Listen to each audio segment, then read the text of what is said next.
We're on chapter 3, lesson 1, page 141. This whole chapter is on functions, and we're going to learn a lot about the graphs of functions and how to solve functions. All right, so since we're going to be talking about functions, how do I know that something that I'm looking at, an equation, is a function? What must be true of every function?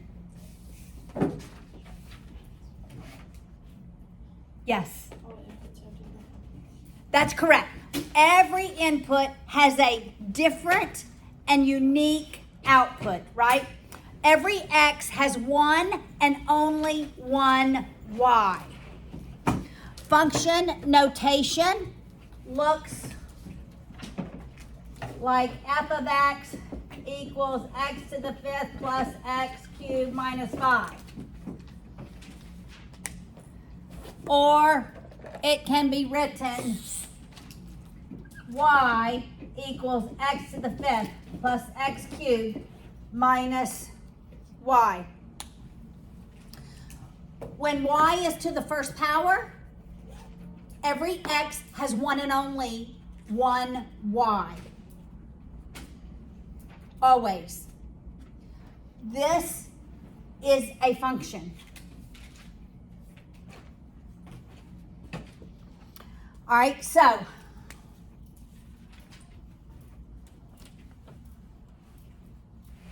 we have our inputs, or the independent variable, or we call it the domain, or we call it our x values, right? So we have all of our x values that we plug into something called a function.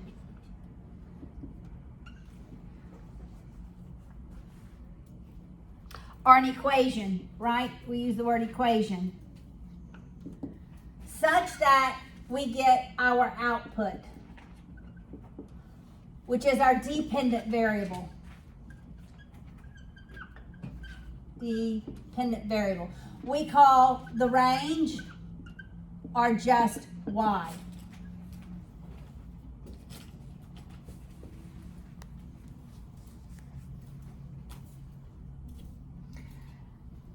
This function or equation is like the rule.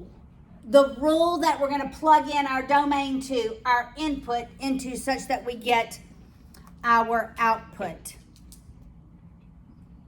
Does that make sense? All right.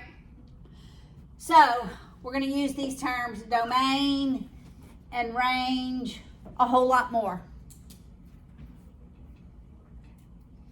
All right, so look at example 1. It says, describe the set of inputs, the x values, and the outputs, the y values, and the rule, which is the equation, for the following functions. All right, look at A. The amount of income tax you pay depends on your income. So for A, what is your input?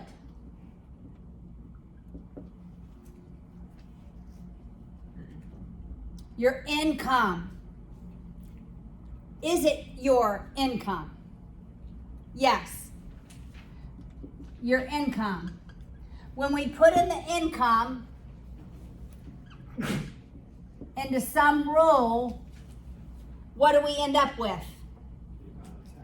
The amount of taxes that we pay. Some percentage of our income is taxed. Does that make sense? Some percentage of our income is taxed. All right, B. Suppose a rock is dropped straight down from a high place. Physics tells us that the distance traveled by the rock in t seconds is 16 t squared. So what is the input? Yeah. So is it time? Time. Time is the input. What's the rule? It gives us the rule. 16t squared? Yeah, 16t squared. And what do we get? What's the output? The distance, right. All right, what about C? The Weather Bureau records the temperature over a 24-hour period in the form of a graph. You see the graph to the left? The graph shows the temperature that corresponds to each given time. This should be easy because it's on a graph. So what is our input? Time. We put it into some rule to get what? The temperature. Got it? Does that make sense? The rule is actually the graph, right? Whatever's represented on the graph. All right, so look at the middle page 142. I've already said this.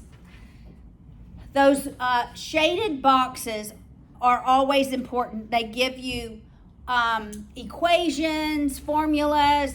So a function consists of a set of inputs that must be plugged into a rule such that we get the outputs, called the range. Make sense?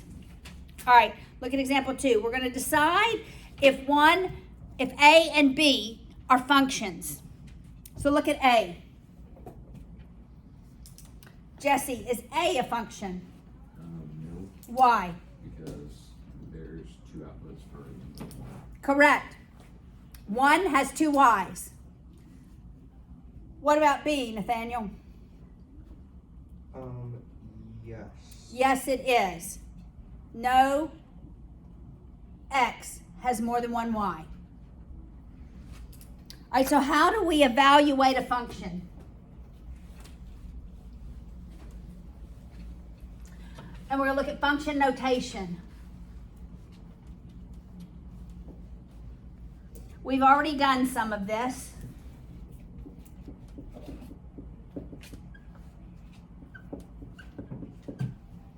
This is the rule, right? This is the rule of the function.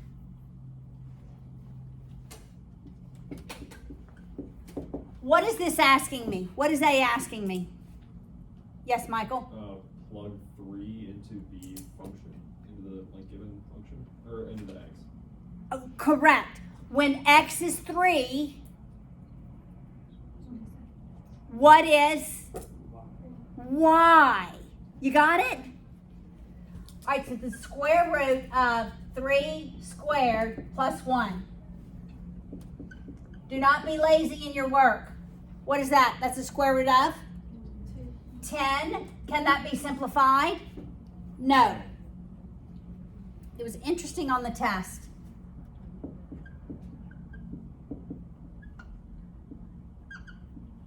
I don't remember what the number was. That was it. Maybe it was 7. I can't remember. Several of y'all wrote not a real number. And maybe I wrote on your paper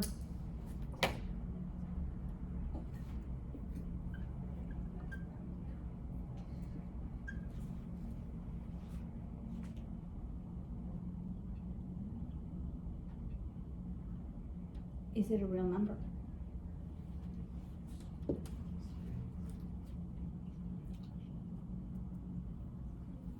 It's a real number, isn't it? Huh?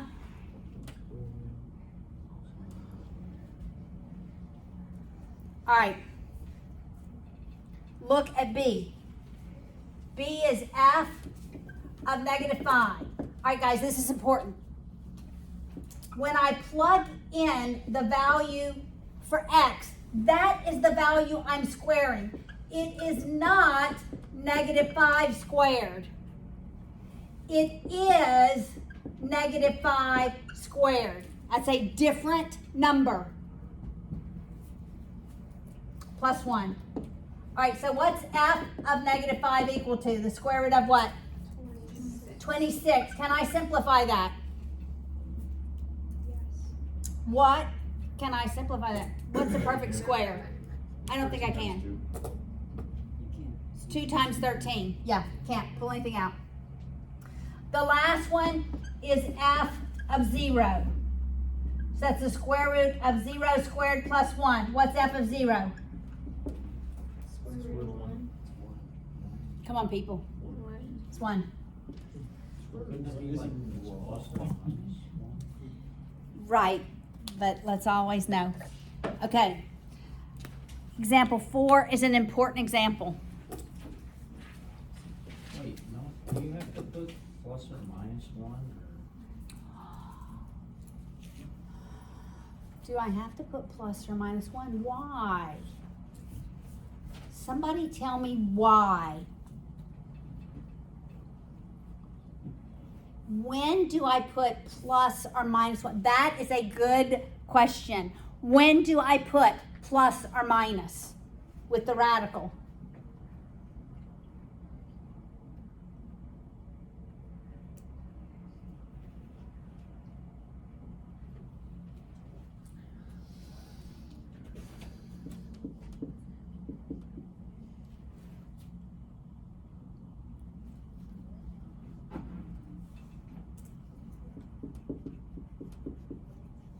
Why is that?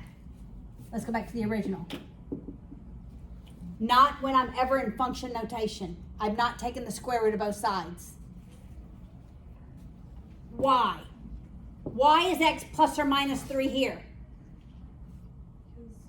Go ahead, Hannah.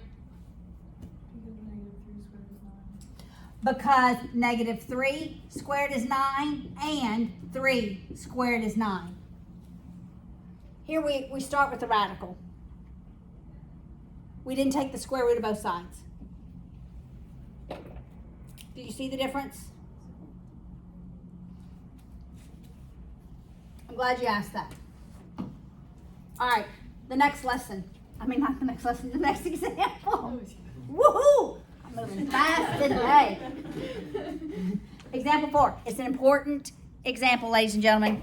C is actually the formula for the derivative of a function.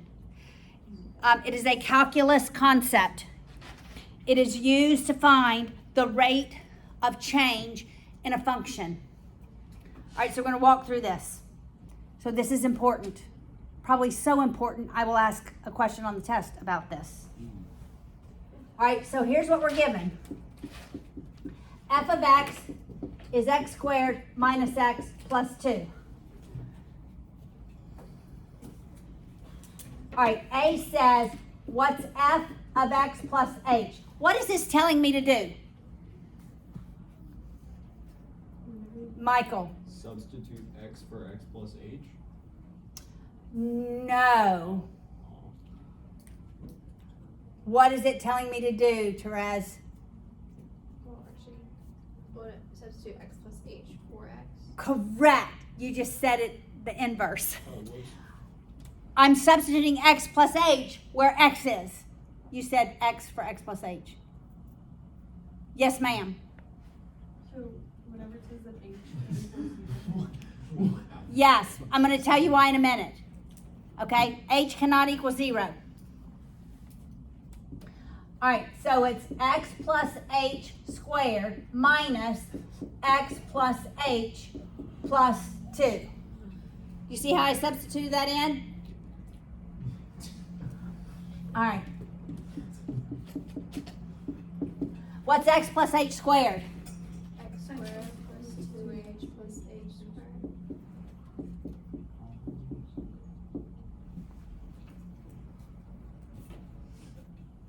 Everybody understand that? I'll distribute this negative. So it's minus x minus h plus 2. All right, got it? That's A. B, Wait, that's the answer. right here. No like terms, right? Can't simplify anything, can I? Can I simplify anything? Okay, now B says f of x plus h minus f of x. Do I know what f of x plus h is? Yes. Right here. Okay, so that's x squared plus 2xh plus h squared minus x minus h plus 2. Okay, now let's do this part. What do I do here? Minus, X squared. I better open parentheses because that negative goes to every term. It's just I'm leaving x as x. Does that make sense? I'm leaving x as x. So f of x plus h minus f of x equals x squared plus 2xh plus h squared minus x minus h plus 2 minus x squared plus x minus 2. Can I simplify? Yes. My x squareds eliminate. My x eliminates. My 2 eliminates.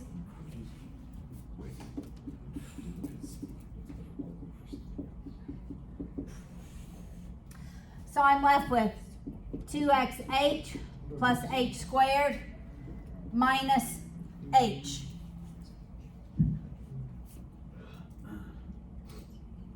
Make sense so far?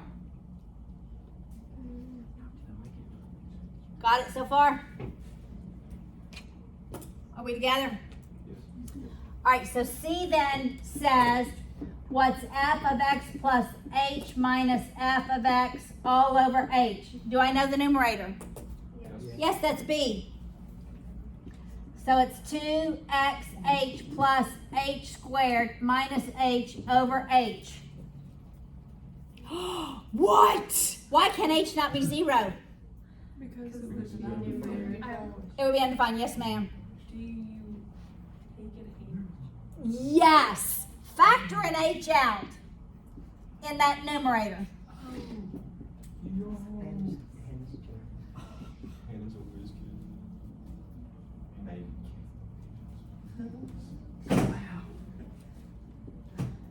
I'm going to write it like this.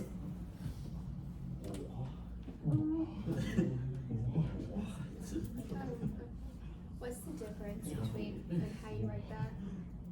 I'm going to explain it to you. All right, so guys, I want you to look. I'm going to tell you this. This is like a rule in calculus. I could have already told you what the answer should have been based on this.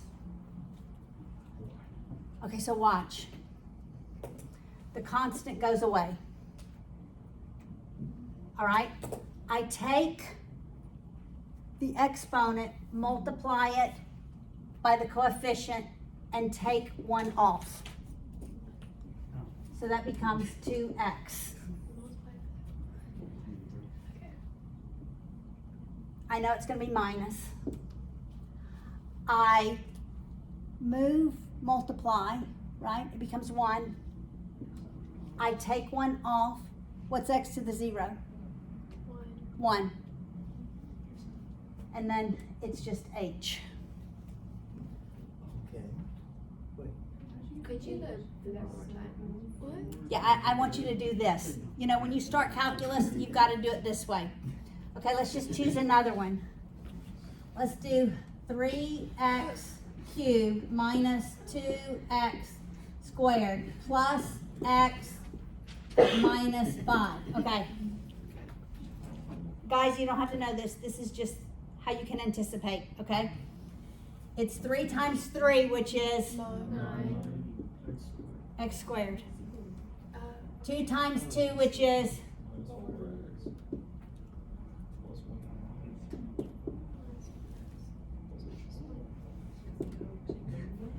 Wait, what is that solving?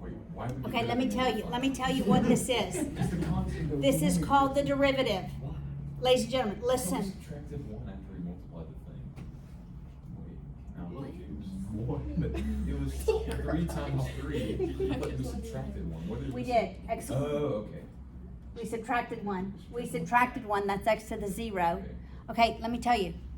You had a question? I was gonna say you always add the h. Like, I'm going to tell you what the h says. Here's the concept. Your book is going to call it the quotient rule.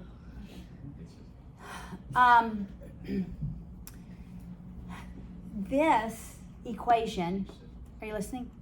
Is the equation for the slope of that curve at any point h on the curve.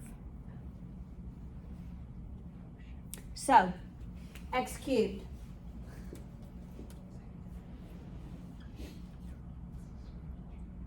Okay? I may want to know what is happening here on the curve. Everybody look. Everybody look.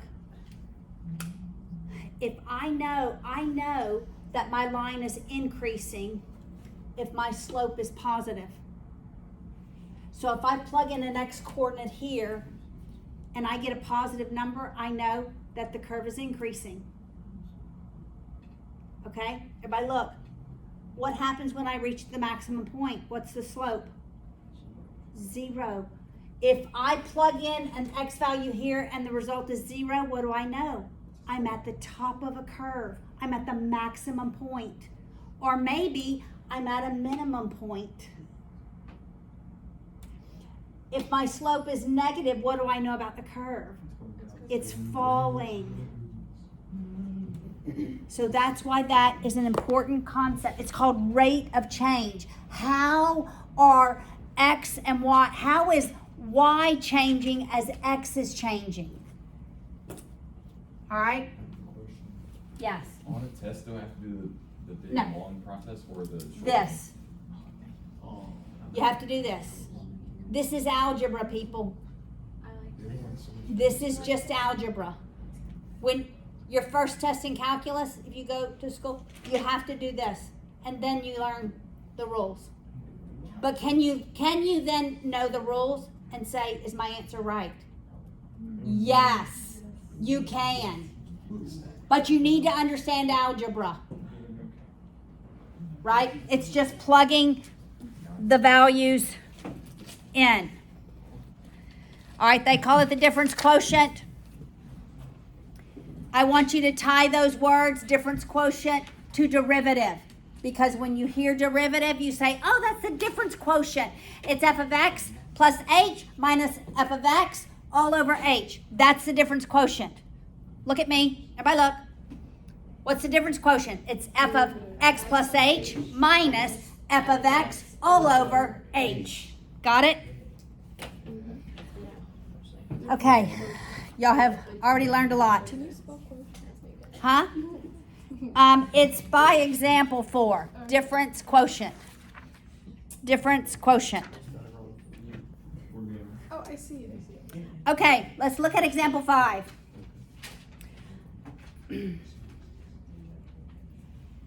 All right. Example 5 says, are these equations a function or not? I can look at these to know if they're a function.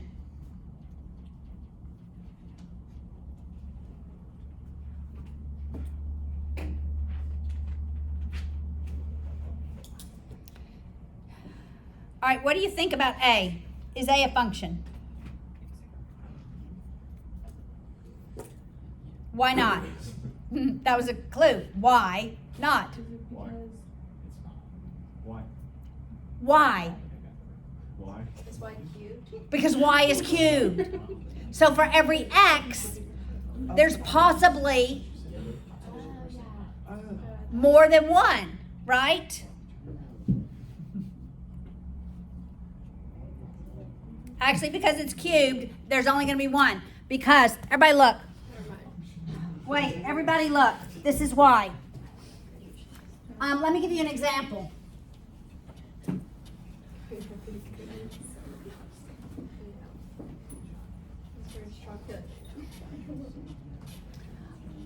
It works for an odd. It only works for an odd cubic. Let me just show you. When y is cubed, guys, look, it looks like this. Okay, there we go, like an S. That's what it looks like. But this is y. If I have y cubed equals -8, and let's say this is my x value. When x is -8, is there more than one value for y? What's y? Or 2. What is it? Can it be positive 2? Never mind, sorry. It can only be -2. That's why for the odd functions, it's okay for y to be cubed. Okay, but what about b? Okay, no, wait just a minute. Let's go back to a.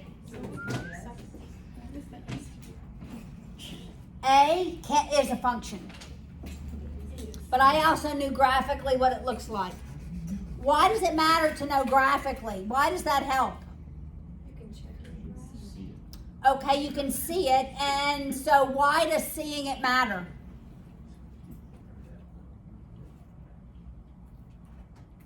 Because you can see like where y is when x is a certain number. You can, but you can also know that it passes the Vertical lines. horizontal line test. Well, that's vertical. A vertical line test. Why did I say horizontal?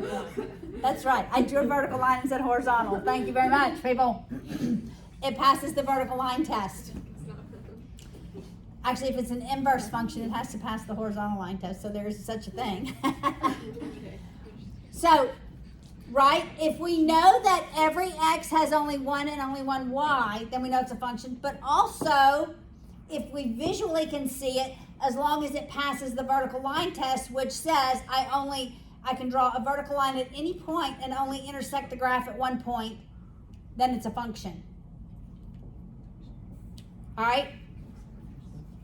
What about y squared? Why is y squared equals 4? Why is that not a function? Anytime y is to an even power, it's not a function.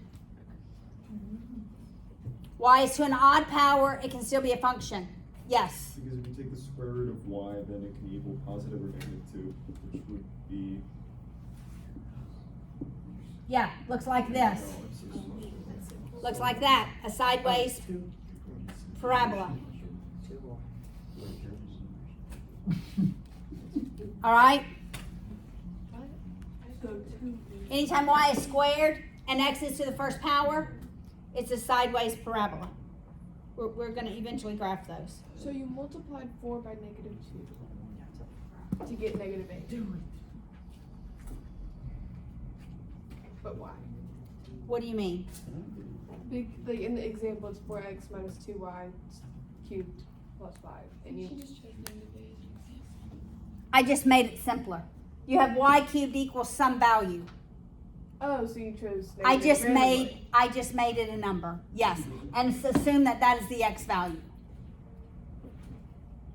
So when x is -8, y can only be one number. So that's why an odd exponent for y is a function.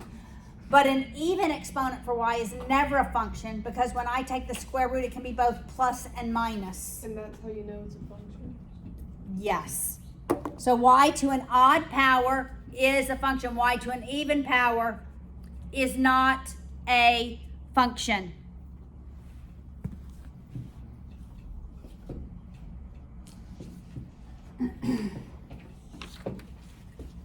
Okay, you'll need the very bottom of this page. This is such flimsy paper. The very bottom deals with domain. I know, I'm about to tell you what it is.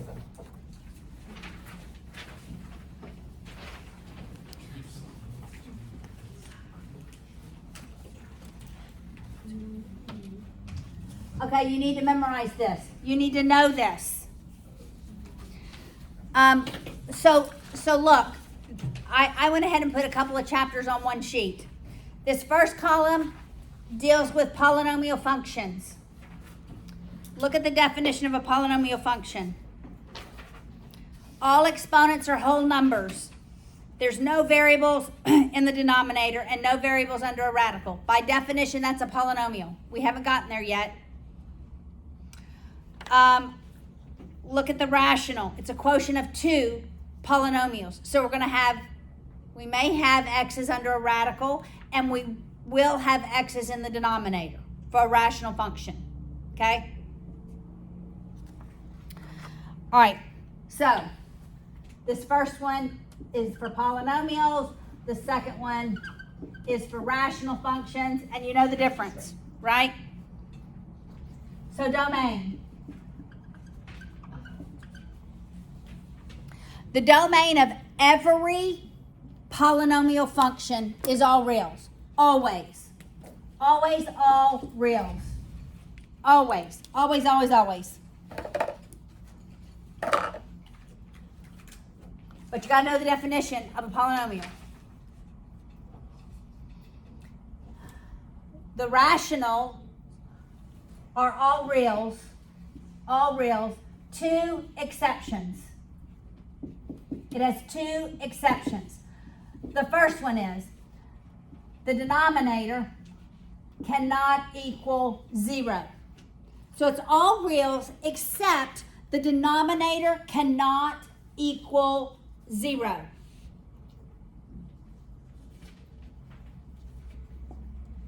And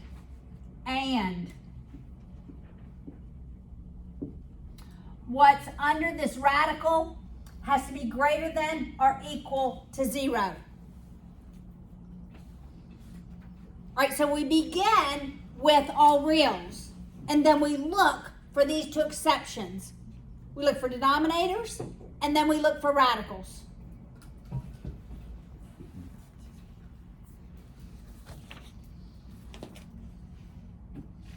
Domains, that's your inputs, right? That's your x values. So look at example 6, A and B. Do we have polynomials? Say no. These are not polynomials because we have a radical and we have a rational expression. All right, so it's not a polynomial. So look at A. What is the domain? The domain is all reals except, what's the exception for this one? Yes.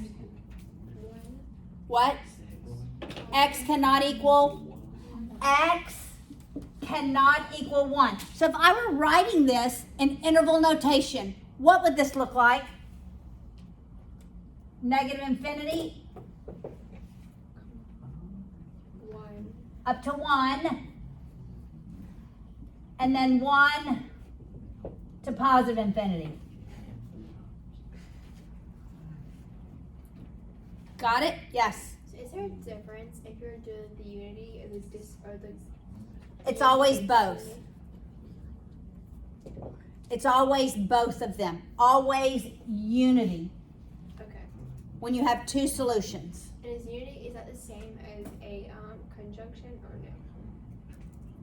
Not necessarily. No. But it's both of these sets are solutions, or both of these are domain. Wasn't this on the test? Or something like it? Something like it, yes. But not domain, right? All right, what about B? What's the exception for B? What do I write? Greater than or equal to 0. I set what's under that radical, greater than or equal to 0. I subtract 2 on both sides. U has to be greater than or equal to negative 2. What does this look like in interval notation? Bracket, negative 2, comma, infinity. Does that make sense? So there are always 2 restrictions on the domain. All right, let's look at example 7. We need to get through 8. 8 and 9. Actually, we need to get through 8 and 9 because they're two different types of functions that you've not seen before. All right, look at 7. 7 is a word problem. It says a glassware factory has fixed expenses, $12,000 per week. That's, guys, when I have fixed expenses, that means before I sell one item, I have to spend $12,000. That's like my y-intercept. You got it? Every company has fixed expenses. All right? In addition, it costs 80 cents to make 1 cup. And that 80 cents is labor, materials, and shipping. A cup sells for $1.95. At most, 18,000 cups can be manufactured each week. Let X represent the cups. So X is cups. So what is going to be my revenue? What do I make in revenue? I'm gonna let X be cups. It's $1.95 times how many cups I sell. That's my revenue. Right? What is my cost? It's 0.80 cents times how many cups that I sell. But what do I have to spend every month? That $12,000. I've got to spend the $12,000. So now what's my profit? My profit is my revenue minus my costs. So my profit is my revenue minus my cost.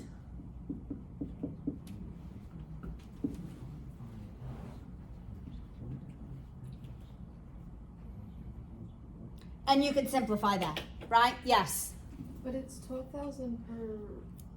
It's not 12,000 per cup. I'm spending 12,000 every month. That's my mortgage, my taxes, my machinery.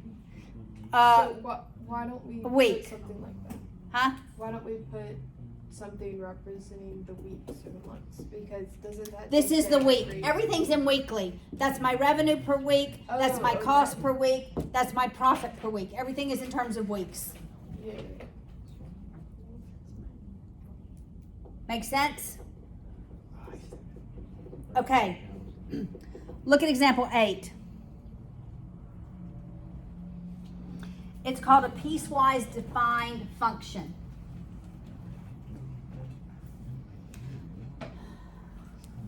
It's called a piecewise defined function. I'm going to explain it to you.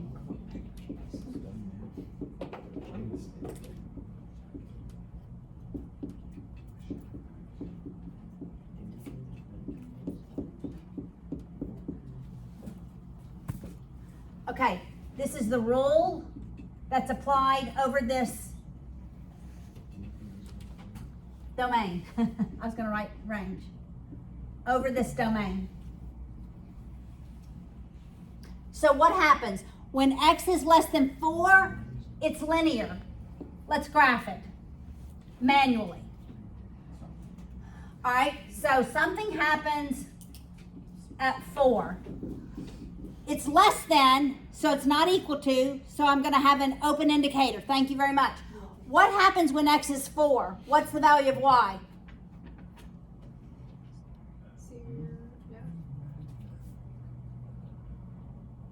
Come on. When x is 4, what's y? You've said it correctly. I want everybody else to get it.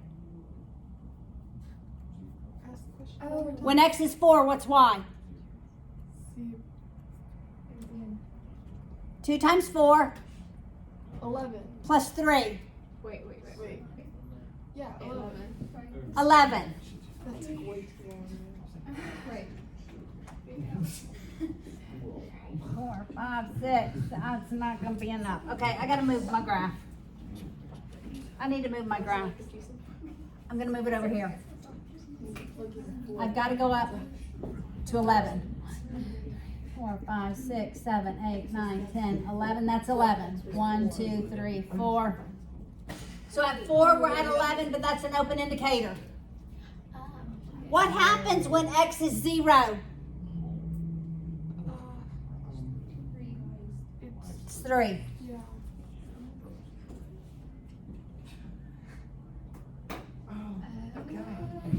Okay, look. Everybody look. What does that mean?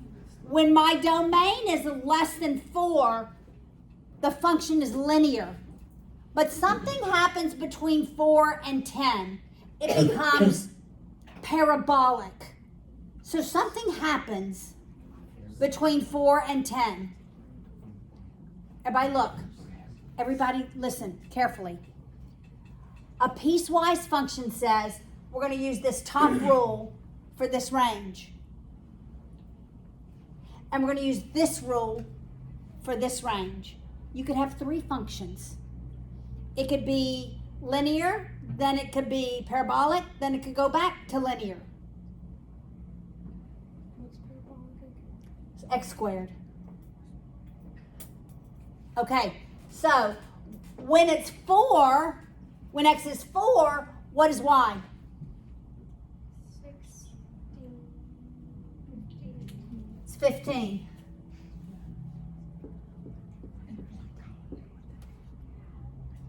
There's not supposed to be.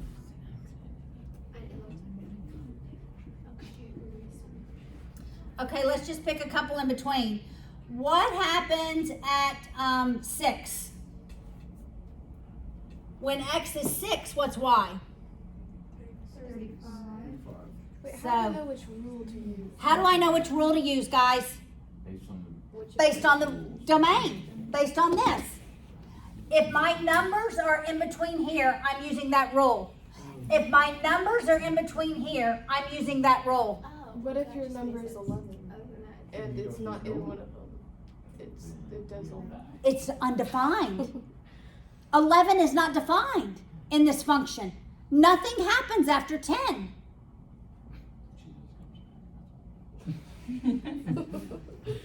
All right, so it's going to be way up here, right? What happens at 10? It's going to be, so what happens to this function? It just goes up and up and up. You got it? Yes, ma'am. So, like, whenever it asks us to solve, are we just picking whichever one fits Okay. into the rule? Yes, so now let's work the problem. Everybody look. I wanted you to see what this looks like graphically. All right, so now look at A. When it's asking -5, everybody look. What's this -5 number? It's what value? It's not Y. It is X. Everybody look. It's your domain. Your domain tells you which rule am I applying. Does -5 fit into less than 4 or between 4 and 10? So I'm using this rule. Everybody look. I would never plug this number into this rule because it's not defined in that range, that domain. So this equals 2 times -5 plus 3. So it's -10 plus 3. Come on, guys. -10 plus 3. All right. What if I were to ask what's f of 8? Which rule am I plugging it into? The second one. Why? Because 8 is in this domain. 8 is in this domain. So that's 8 squared minus 1, which is 63. Look at the last question.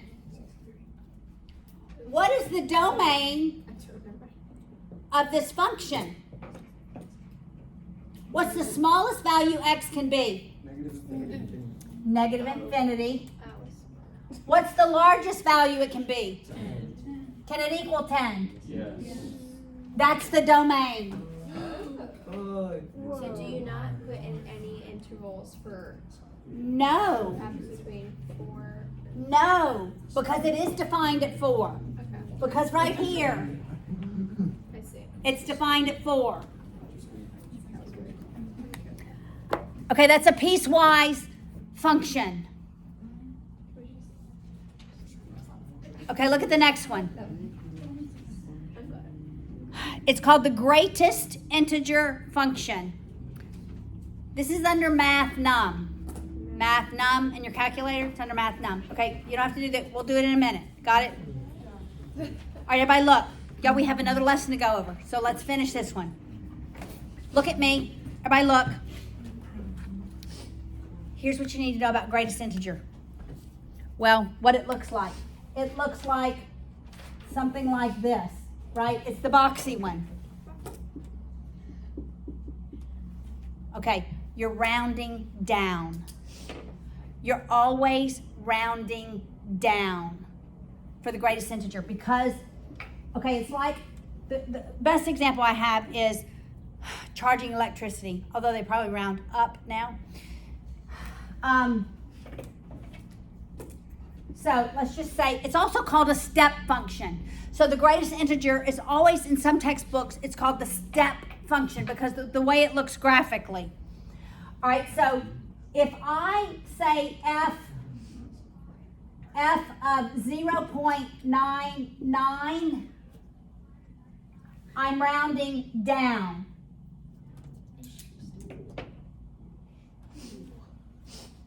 So when I plug in anything between 0 up to 1, y is always going to be 1. I'm rounding down. If I plugged in f of 1.2, I'm rounding down, so that is 1. Okay, here's the harder one.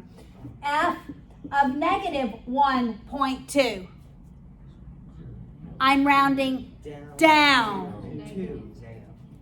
Negative 2, because it's bigger. The number is, a bigger negative number is smaller. Number. Got it?